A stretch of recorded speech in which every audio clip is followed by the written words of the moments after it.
Now, this is Slour from the original Steam Brigade. I wanted to make him a bit more dynamic. He kind of looks like Yoda and Mongo from Blazing Saddles right now, so I wanted to make him a little cooler.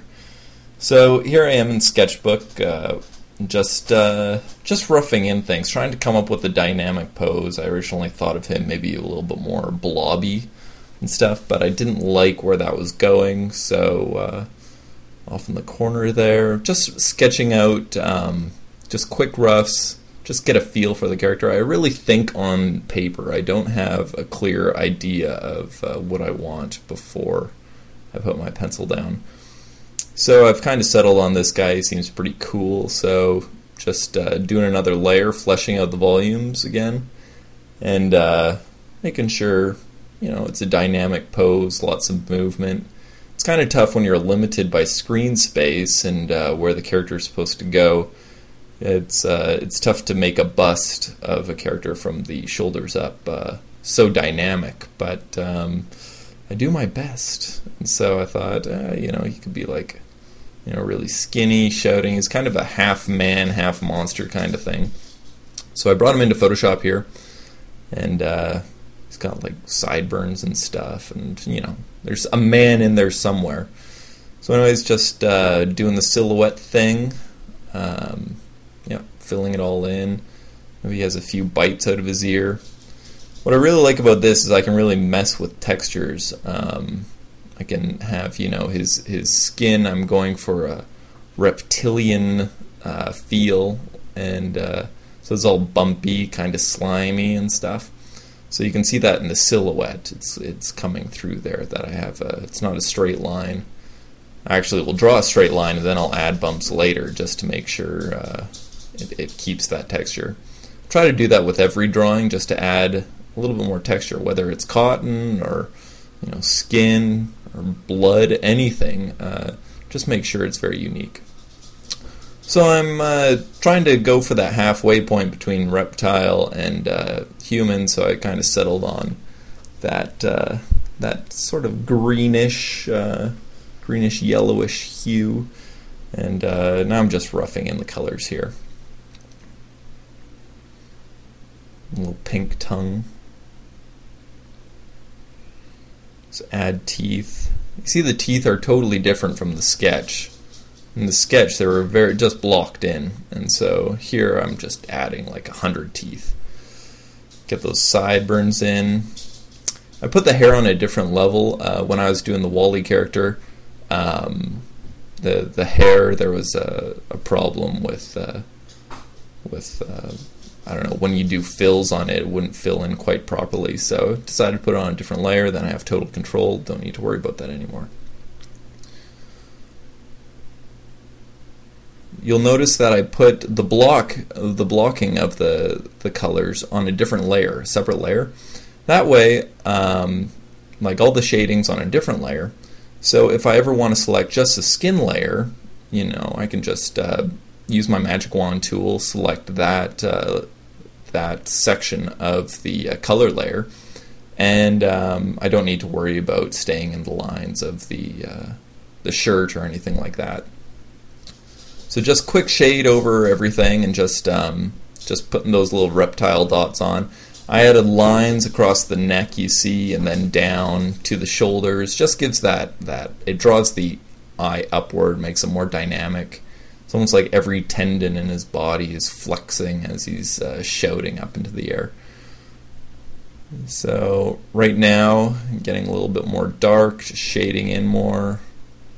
Really roughing it in. Oh, didn't select it properly. Okay, delete that out. That's a problem. I have it hotkeyed to hide selection. So I select something, but then I hit F5 and all the selection disappears. But if you flip the drawing, which I have hotkeyed to F4, you lose the selection. So, you know, when you get in your drawing mode, you don't always remember, oh, hey, your selection isn't selected anymore. So it's really nice to save in CS3. You can change the keyboard shortcuts, so I'm a big fan of that. Here I am just dashing in color and stuff, and yeah, it's coming along pretty cool. It really comes alive when you start adding different colors to different things. It makes an image that much more dynamic.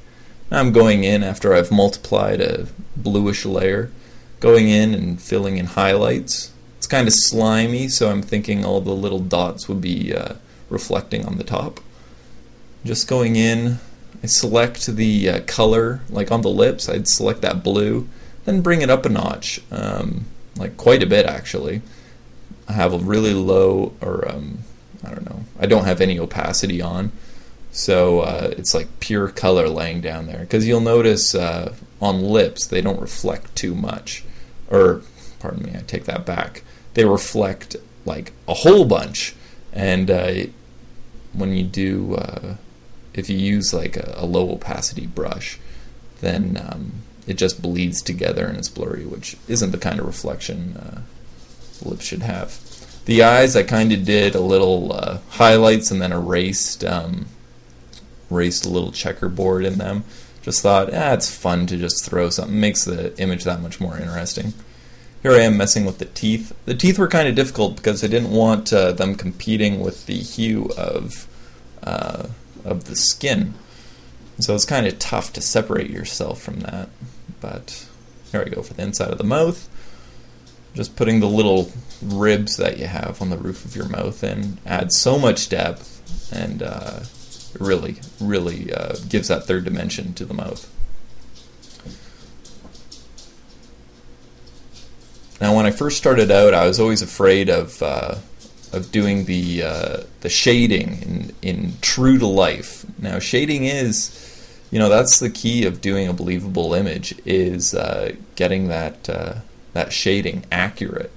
I'd always kind of mess with it and be like, no, this frames the picture better and stuff. But you'll have a more solid drawing if you just shade to like the natural world. It makes it that much more believable. Here I was trying to mess with doing like a reddish scarf underneath or something like this, but it really wasn't working out. I thought it was distracting from the overall composition.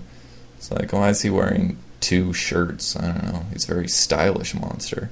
So I just made the lower one a little bit darker of a purple. Just really roughing in stuff, and I actually found, I thought I'd have to tighten it up a lot more, but I found when I just roughed in stuff, it looked really cool. It had that really raw, jagged feel to it. So it's never something that I'm like, I know exactly what I'm doing when I go into it. It's it's a learning process. Here I am trying to settle on a background color, and it just takes time. Here I'm going in with a lime green. It's like a yellow. Now the complementary color for purple is yellow, and so it works really well in contrast. I mean, if you want the most contrast, you pick the complementary color. For those who don't know what complementary color is, if you look at a color wheel, it's the polar opposite color, and it's great to shade with the complementary color. Here I am adding spit and stuff. Thought that would add a little bit more dynamicness to it. And just dripping around there. Hey, this is looking good. Alright, thanks again.